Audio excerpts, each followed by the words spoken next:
ధన్వంతరి నమః. Dear friends, నా పేరు professor doctor T Venugopalarao, Ojas ayurvedic centre, Chikkadapalli, Hyderabad. Friends, ఇప్పుడు నేను చెప్పబోయే ఈ వీడియోని మీరు మొదటి నుంచి చివరి వరకు చూడండి. ముఖ్యంగా డయాబెటీస్కి సంబంధించిన ఇది ఒక వీడియో. కొంచెం లెందీగా అనిపించినా కానీ మీరు ఓపికగా చివరి వరకు చూడండి.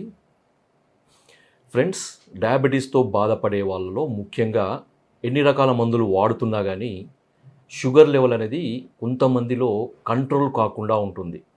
ప్రతిసారి షుగర్ లెవెల్స్ పెరగడము, దానికి తగ్గట్టు మందులు మార్చుకుంటూ పోవడం, లేదా ఆ మందుల యొక్క మోతాదును పెంచుకుపోవడం అనేది చాలామందిలో మనం చూస్తూ ఉంటాం. అయితే ఇంతే కాకుండా ఏంటంటే కొంతమందిలో బ్లడ్ షుగర్ లెవెల్స్తో పాటుగా మనకి HbA1c అని కూడా చేస్తారు కదా, 3 monthsకి ఒకసారి చేసేది, గ్లైకోసిలేటెడ్ హిమోగ్లోబిన్ అంటారు. సో ఇది కూడా పెరుగుతూ ఉంటుందన్నమాట, తగ్గదు. మందులు మార్చినా కానీ, కొన్నిసార్లు ఇన్సులిన్కి పోయినా కానీ కొంతమందిలో తగ్గకుండా ఉంటుంది. అంతేకాకుండా ఈ షుగర్తో వచ్చే కాంప్లికేషన్స్, ముఖ్యంగా ఈ అథెరోస్క్లెరోటిక్ వాస్కులర్ డిసీజెస్ అని అంటారు. అంటే రక్తనాళాల్లో మనకి కొవ్వు పేరుకుపోవడం వల్ల వచ్చే రకరకాల ఈ సమస్యలు కూడా ఉంటాయి. అంతేకాకుండా లిపిడ్ ప్రొఫైల్ అనేది పెరగడము, అంటే రక్తంలో ఉండే మనకి ట్రైగ్లైసరైడ్స్, టోటల్ కొలెస్ట్రాల్, తర్వాత HDL, LDLలో వచ్చే మార్పులు, ఇవన్నీ కూడా మనము ఈ డయాబెటీస్ రోగుల్లో షుగర్ ఎక్కువగా ఉండడం వల్ల మనము ఇవి కాంప్లికేషన్స్గా మనము చూడవచ్చు. అయితే ఇలాంటి సమస్యతో బాధపడే వారికి అతి తక్కువ ఖర్చుతోని, అత్యధిక తక్కువ శ్రమతోని ఇంట్లోనే మనకు ఈజీగా తయారు చేసుకునే ఒక అత్యద్భుతమైన మూలిక, అందరికీ దొరికేదే, అందరికీ తెలిసిందే. దాని పేరు మనకి, మీరు ఇది చూస్తేనే మీకు అర్థమవుతుంది, చాలామంది దీన్ని గుర్తుపట్టే ఉంటారు ఇప్పటికే. ఇది సీతాఫలం చెట్టు యొక్క ఆకులు. డియర్ ఫ్రెండ్స్, సీతాఫలం ఏంది? మనకు సీతాఫలం అందరికీ తెలుసు. సీతాఫలం ఇప్పుడు సీజన్లో వచ్చేది, రుచికరంగా ఉంటుంది, చూడగానే తినాలనిపిస్తుంది, చాలా టేస్టీగా ఉంటుంది, తీయగా ఉంటుంది, దాంట్లో అన్ని రకాల న్యూట్రియంట్స్ ఉంటాయి, మలబద్ధతను కూడా పోగొడుతుంది. కానీ ఆకుల గురించి మీరు ఎప్పుడు వినలేసారంటే ఇప్పుడు వినండి. ఇది ఏంటంటే మనకి బ్లడ్ షుగర్ లెవెల్స్ను తగ్గించడానికి సీతాఫలం ఆకులు అత్యద్భుతమైన మూలిక అన్నమాట. ఇది నేను చెప్పేది కాదు, మనకి ట్రెడిషనల్గా ఉపయోగపడే ఈ వైద్య విధానాన్ని సైంటిఫిక్గా ప్రూవ్ చేసిన అనేక రకాల ప్రయోగాలు మనకి రీసెర్చ్లో మనకి ఉన్నాయన్నమాట. అయితే ఫ్రెండ్స్, నేను ముందుగా ఇది ఎలా వాడాలో చెప్తాను, తర్వాత ఇది ఎలా పనిచేస్తుందో ఇంట్రెస్ట్ ఉన్న వాళ్ళు చివరి వరకు చూస్తే ఇది అర్థమవుతుంది అన్నమాట. ముఖ్యంగా ఏం చేయాలంటే, ఇప్పుడు మీరు బజార్కి వెళ్తారు, ఇది సీతాఫలం యొక్క సీజన్, అందరికీ తెలుసు. సీతాఫలాలు చూడగానే మనకి కొనుక్కోవాలనిపిస్తుంది, తినాలనిపిస్తుంది. అయితే ఈ సీతాఫలాలను వీళ్ళు ఈ మనకి రోడ్డు పక్కన వీళ్ళు అమ్మే వాళ్ళు ఏం చేస్తారంటే, కాయలను తీసుకొచ్చి దాన్ని మగ్గ పెట్టడానికి ఈ సీతాఫలం ఆకులనే వాడతారనమాట. సో మీరు సీతాఫలం తినేవాళ్ళు సీతాఫలం తెచ్చుకోండి, లేదా సీతాఫలంతో పాటుగా ఈ ఆకులను కూడా మీరు మగ్గ పెట్టడానికి ఉపయోగిస్తారు కదా, వాళ్ళ దగ్గర నుంచి మీరు తెచ్చుకోండి. చాలా ఈజీ, వీళ్ళు దానికి ఏం డబ్బులు కూడా అడగరు. కానీ మీకు ఒక అద్భుతమైన మూలిక అనేది మీ చేతిలో ఉంటుంది. అది షుగర్ తగ్గించే మూలిక.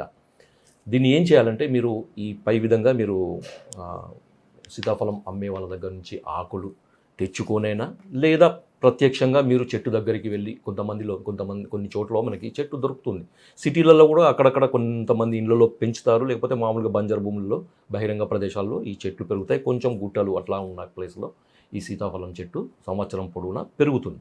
ఈ ఆకులను తీసుకురండి. ముఖ్యంగా బాగా ముదిరిన ఆకులు కాకుండా, మరీ లేతగా ఉండే ఆకులు కాకుండా, మధ్యస్థంగా ఉండే ఆకులు. ఈ విధంగా అంటే కొన్ని కొమ్మలకి, కొత్తగా వచ్చిన కొమ్మలకి ఆకులు అనేవి కొంచెం మధ్యస్థంగా ఉంటాయి అన్నమాట, దళసరిగా లేకుండా కొంచెం పలుచగా, ముదిరిన ఆకులు కాకుండా మీడియంగా ఉండే ఆకులను తీసుకొచ్చి మీరు మంచిగా నీడను ఎండబెట్టండి. మీకు ఎన్ని దొరికితే అన్ని తీసుకొచ్చి నీడను ఎండించి పొడి చేయండి.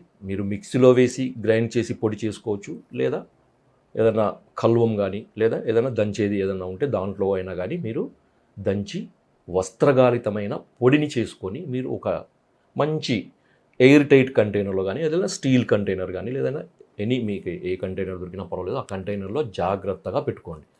సో మనకి ఒక మంచి మందు మన ఇంట్లో రెడీగా ఉంది. దీన్ని వాడే విధానం ఎలా అంటే, ఈ సీతాఫలం ఆకుల పొడిని ఒక 3 టీ స్పూన్లు, అంటే అప్రాక్సిమేట్లీ ఒక 10 గ్రాముల ఈ పొడిని 3 కప్పుల నీళ్ళలో వేయండి.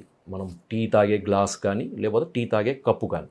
సో 3 కప్పుల నీళ్ళలో మనం ఒక గిన్నెలో 3 కప్పుల నీళ్లు వేసి, దాంట్లో ఒక 3 టీ స్పూన్ల ఈ సీతాఫల ఆకుల యొక్క చూర్ణాన్ని వేసి, అది 1.5 కప్పులు అంటే సగము వరకు ఎగిరే వరకు దాన్ని సన్నటి మంట మీద ఒక డికాషన్ లాగా, టీ డికాషన్ లాగా మరగపెట్టండి. ఎక్కువ తొందరగా డికాషన్ కావాలని ఎక్కువ ఫ్లేమ్తోని, ఎక్కువ మంటతోని మీరు చేయకండి.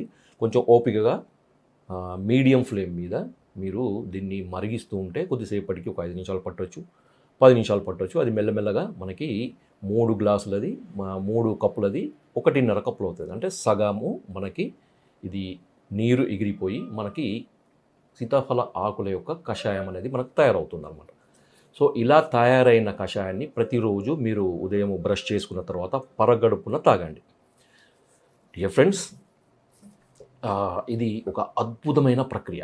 రెండో విధానం, లేదు అంటే ఏం చేయండి అంటే, మీకు పచ్చి ఆకులు కనుక దొరికే అవకాశం ఉన్న వాళ్ళకి ఇంకా అద్భుతమైన ఫలితాల కొరకు ఏం చేయండి అంటే, ఒక 8 నుంచి 10 పచ్చి ఆకులను తీసుకొచ్చి మంచిగా ముద్దగా నూరి దాంట్లో ఒక పావు టీ స్పూన్ మంచి క్వాలిటీ మిరియాలు వేసి, లేదా మిరియాల పొడి కానీ వేసి, ఒక పావు టీ స్పూన్ మిరియాల పొడి వేసి బాగా కలిపేసి ఆ ముద్దను మింగండి.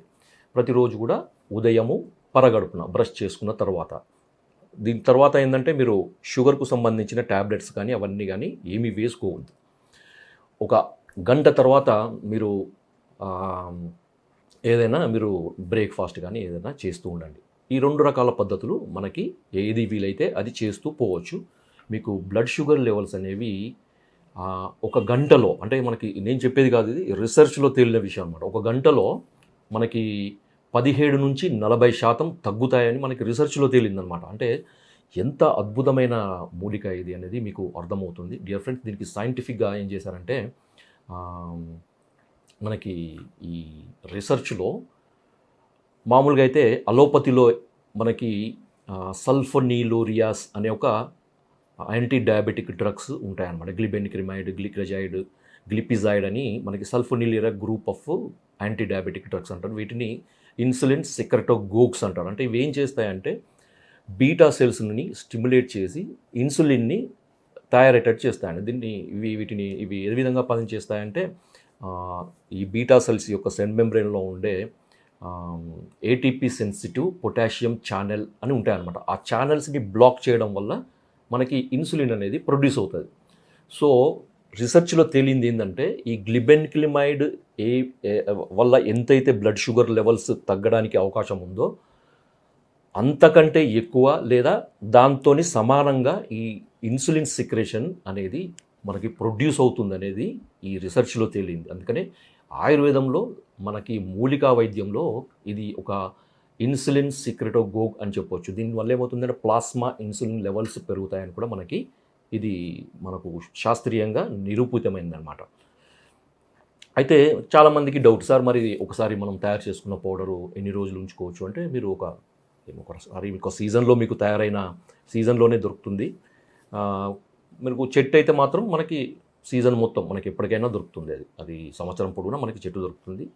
చెట్లు లేని వాళ్ళకి, అవకాశం లేని వాళ్ళకి మాత్రం సీజన్లో పండ్లు అమ్మే వాళ్ళ దగ్గర మనకి దొరుకుతుంది. అది పొడి చేసుకున్న తర్వాత 3 నెలల నుంచి 4 నెలల లోపు వాడండి. దాని తర్వాత దాంట్లో ఉండే ఒక పొటెన్సీ అనేది తగ్గుతుంది అనమాట.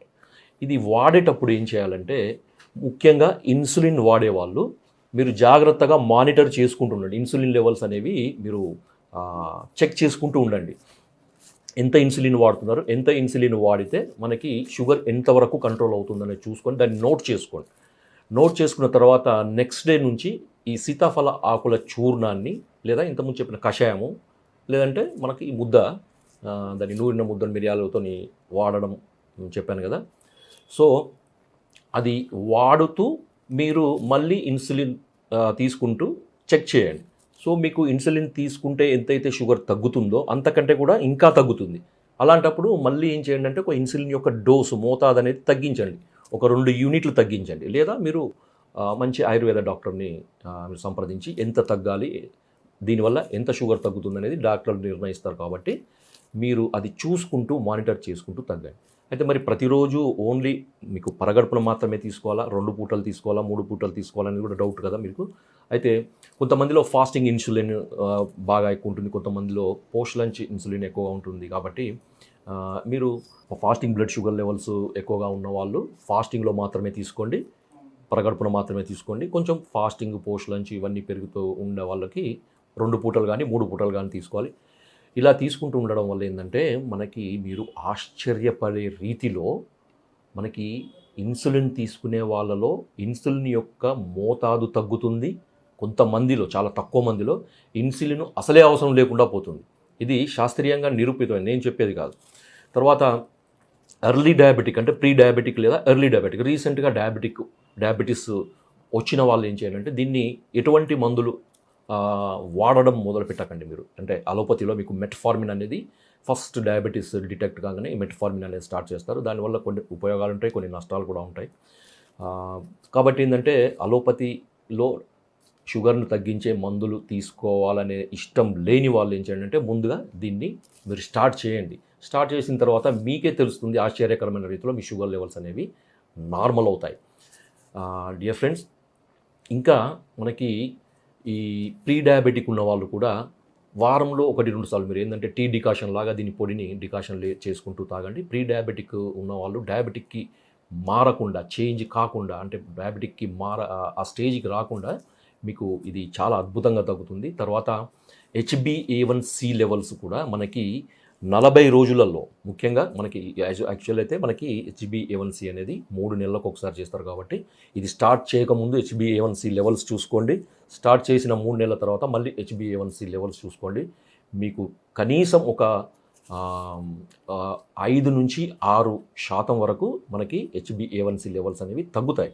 ఎందుకంటే కొంతమందికి HbA1c లెవెల్స్ 12, 13, 14 వరకు ఉంటాయి, కొందరికి 8, 6 ఉంటాయి. సో అలాంటి వాళ్ళు ఏమవుతుందంటే మనకి HbA1c లెవెల్స్ అనేవి 5.6 నుంచి 6.7 లేదా 7+ అట్లా మనకి దీనివల్ల అదనపు అలోపతి మందులు అవసరం లేకుండానే మనకు తగ్గుతాయి. అయితే సార్ మరి ఇంకొంతమందికి ఇంకొక రకమైన డౌట్, సార్ ఇది వాడుతున్నప్పుడు మరి ఇంగ్లీష్ మెడిసిన్స్, అలోపతి మెడిసిన్స్ పూర్తిగా మానేయాలా అనేది ఒక డౌట్ ఉంటుంది అన్నమాట. సో నేనేం చెప్తానంటే మీరు మానిటర్ చేసుకుంటూ ఉండండి. మీరు షుగర్ లెవెల్స్ అనేవి ఇది వాడుతున్నప్పుడు ఎంతవరకు తగ్గుతున్నాయనే దాన్ని బట్టి మీరు వైద్యుల సలహా మేరకు అలోపతి మెడిసిన్స్ అనేవి వాటి యొక్క డోసు అనేది, తర్వాత ఎన్నిసార్లు వాడాలనేది, వాటి యొక్క స్ట్రెంగ్త్ అనేది, పొటెన్సీ అనేది తగ్గించుకుంటూ రావచ్చు. కొంతమందిలో మాత్రం, అంటే నేను ఖచ్చితంగా చెప్పలేను కానీ కొంతమందిలో పూర్తిగా ఈ అలోపతి మందులు అవసరం లేకుండా కేవలము ఈ సీతాఫల ఆకుల ప్రయోగం వల్ల షుగర్ లెవెల్స్కి 100% మనకి మెయింటైన్ అయ్యే అవకాశం ఖచ్చితంగా ఉంటుంది. డియర్ ఫ్రెండ్స్, మరి సార్ ఇది సైంటిఫిక్గా నిరూపితమైందని చెప్పారు కదా, దీనికి ఏంటిది రీజన్ అనేది చాలామందికి ఒక డౌట్ ఉంటుంది. అలాంటి వాళ్ళు ఈ పార్ట్, అంటే ఇప్పుడు నేను చివరగా చెప్పే ఈ డిస్క్రిప్షన్ని మీరు వినండి. అప్పుడు మీకు అర్థమవుతుంది ఎంత సైంటిఫిక్గా ఎంత బలవంతమైందనేది. మన శరీరంలో ఉండే ప్రతి కణాల్లో, కణజాలాల్లో నిత్యము మెటబాలిక్ యాక్టివిటీ వల్ల కొన్ని రకాల కెమికల్స్, రసాయనాలు మనకి విడుదలవుతాయి. వాటిని ఫ్రీ రాడికల్స్ అని అంటారు. లేదా కొన్ని రకాల మనకి తీసుకునే ఫుడ్ ద్వారా కానీ, లేదా మనకి వాతావరణ కాలుష్యం వల్ల కానీ, లేకపోతే ఇతరత్ర కారణాల వల్ల కానీ మన శరీరంలో ఫ్రీ రాడికల్స్ లేదా ఆక్సిడెంట్స్ అని అంటారనమాట. ఇవి ఏం చేస్తాయంటే లిపిడ్ పెరాక్సిడేషన్ అనే ఒక రసాయన చర్య వల్ల మన ఈ శరీర కణాలని నాశనం చేస్తుంటాయి అన్నమాట. దానివల్ల ఏమవుతుంటే రకరకాల సమస్యలు మనకు వస్తాయి. ఇదే విధంగా మన ప్యాంక్రియాస్లో ఉండే ఇన్సులిన్ని తయారు చేసే బీటా సెల్స్ మీద కూడా ఒక రకమైన ఈ మనకి ఫ్రీ రాడికల్ అటాక్ లేదా లిపిడ్ పెరాక్సిడేషన్ అనే ఒక చర్య జరుగుతుంటుంది. తద్వారా ఏమవుతుందంటే ఈ లివర్, మన ఈ బీటా సెల్స్ అనేవి క్రమక్రమంగా క్షీణిస్తూ ఉంటాయి, లేకపోతే నాశనం అవుతుంటాయి, ఇన్యాక్టివేట్ అవుతాయి, లేకపోతే డ్యామేజ్ అవుతాయి అన్నమాట. సో దానివల్ల మనకి ఈ షుగర్ అనేది పెరుగుతూ ఉంటుంది, లేదా షుగర్ రావడానికి ఒక రకమైన పరోక్షమైన కారణం కూడా. అయితే సహజంగానే మనకి శరీరంలో ఈ బీటా సెల్స్ని ఈ పెరాక్సిడేషన్ నుంచి, ఫ్రీ రాడికల్స్ యొక్క పెరాక్సిడేషన్ చర్య నుంచి కాపాడడానికి మన శరీరంలో ఒక రకమైన ఫ్రీ రాడికల్ స్కావెంజర్ అనే ఒక రసాయనం మనకు విడుదలవుతుందన్నమాట. అది రెడ్యూస్డ్ గ్లూటాథయోన్ అని అంటారనమాట. ఇది సహజంగానే మన బీటా సెల్స్లో ఉంటుంది. అయితే ఈ రెడ్యూస్డ్ గ్లూటాథయోన్ GAH అంటారు. GAH అనే ఒక రకమైన ఈ గ్లూటాథయోన్ అనమాట. ఈ GAH లెవెల్ ఏం చేస్తుంది, GAH అనే ఒక రసాయనం ఏం చేస్తుందంటే ఈ ఆక్సిడేషన్ని తగ్గిస్తుంది. అంటే లిపిడ్ పెరాక్సిడేషన్ కాకుండా, అంటే ఈ ఫ్రీ రాడికల్స్ వల్ల ఈ కణాలు బీటా సెల్స్ నాశనం కాకుండా కాపాడుతుందన్నమాట. అంటే మనకి GAH అనేది ఎంత తగ్గితే మనకి ఈ పెరాక్సిడేషన్ అంత ఎక్కువయ్యి తద్వారా ఈ బీటా సెల్స్ నాశనమయ్యే మనకు రేట్ అనేది పెరుగుతుంది. తద్వారా ఇన్సులిన్ ప్రొడక్షన్ అనేది తగ్గి షుగర్ లెవెల్స్ అనేవి పెరుగుతాయి అన్నమాట. సో కాబట్టి మనకు ఈ GAH అనేది ఎంత ఎక్కువగా ఉంటే మనకి బీటా సెల్స్ అంత ఆరోగ్యవంతంగా ఉంటాయి, అవి కాపాడబడుతూ ఉంటాయి. ఒక రక్షణ కవచంలాగా ఈ GAH అనేది మనకు ఈ బీటా సెల్స్ని కాపాడుతుందన్నమాట. నేను ఇంతకుముందు చెప్పిన ఈ సీతాఫలం ఆకులలో ఉండే ఒక అత్యద్భుతమైన ఒక రసాయనము, దాని పేరు క్వార్సెటిన్ 3O గ్లూకోసైడ్ అని అంటారనమాట. ఇది ఏం చేస్తుందంటే ఈ లిపిడ్ పెరాక్సిడేషన్ని పూర్తిగా ఆపేస్తుందన్నమాట. పూర్తిగా వాటిని స్కావెంజ్ అంటే తుడిచిపెట్టేస్తుంది, నాశనం చేస్తుంది, రిమూవ్ చేస్తుంది అన్నమాట. తద్వారా GAH అనేది పెరిగి బీటా సెల్స్ అనేవి ఆరోగ్యవంతంగా తయారై వాటి నుంచి న్యాచురల్గా సహజ సిద్ధంగానే మనకి ఇన్సులిన్ ప్రొడక్షన్ అనేది జరుగుతుంది. తద్వారా మనకి సహజంగా ఈ మనకు బ్లడ్ షుగర్ లెవెల్స్ అనేవి తగ్గుతాయి. మన శరీరం నుండి అంటే ఎండోజినస్ ఇన్సులిన్ అని మనకు ఎప్పుడైతే ఎక్కువగా ఉంటుందో అప్పుడు ఎక్సోజినస్ ఇన్సులిన్ అంటే బయట నుంచి మనకి ఇంజెక్షన్ ద్వారా తీసుకోవాల్సిన ఇన్సులిన్ యొక్క అవసరం అనేది తగ్గుతూ ఉంటుంది. కాబట్టి డియర్ ఫ్రెండ్స్, ఇంతకుముందు నేను చెప్పిన ఈ సీతాఫలం యొక్క ఆకులను మీరు తప్పకుండా వాడండి. మీకు షుగర్ లెవెల్స్ అనేవి అద్భుతంగా తగ్గుతాయి.